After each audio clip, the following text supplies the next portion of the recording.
என்னங்கடா? ஐயோ சார், இந்த ஆளு போய் சொல்றாரு. அந்த போன் என்னோடது இல்ல. அந்த போனை இதுக்கு முன்னாடி பார்த்ததே இல்ல சார். ஆமா சார், அது இவன் போனே இல்ல சார். ஆமா சார், அவர் போய் சொல்றாரு சார். இருங்க இருங்க இருங்க, எதுக்கு இவ்வளவு அவசரம்? இது உங்க போனா இல்லையான்னு ஒரு சின்னதா டெஸ்ட் வச்சு பாத்துருவோமா?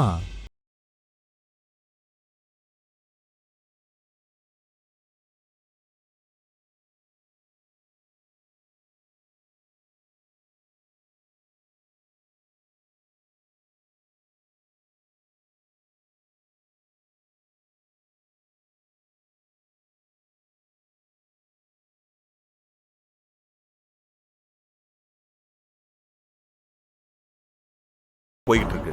நீ நல்லா இருப்பப்பா. இந்த பிரச்சனையை சீக்கிரம் முடிச்சு இவங்களை எல்லாம் கொஞ்சம் வெளியில அனுப்புப்பா. நான் கொஞ்சம் தூங்கணும். பண்ணிரலாம் குருஜி, முடிச்சிருவோம். ஓகே. இன்ஸ்பெக்டர் சார், இந்த போன் இருக்குல்ல, போனு இதுல பிங்கர் பிரிண்ட்ல தான் லாக் போட்டு வச்சிருக்காங்க.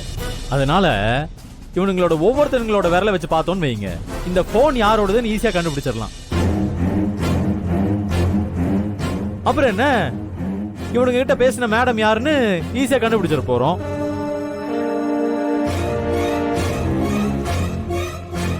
இன்ஸ்பெக்டர், இதுக்கு மேல என்னால பொறுமையா இருக்க முடியாது. என் மேல கொடுத்த கம்ப்ளைண்ட் தான் பொய்ன்னு உங்களுக்கு தெரிஞ்சிருச்சுல.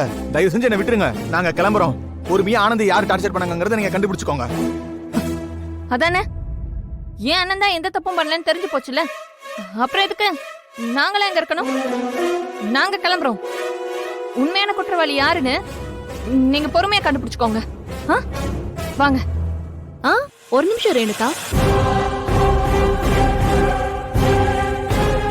அதான் இவ்வளவு நேரம் வெயிட் பண்ணிட்டீங்கல்ல, இன்னும் கொஞ்ச நேரம் தான் இருந்து யார் அந்த உண்மையான குற்றவாளின்னு பார்த்துட்டே போயிடுங்க.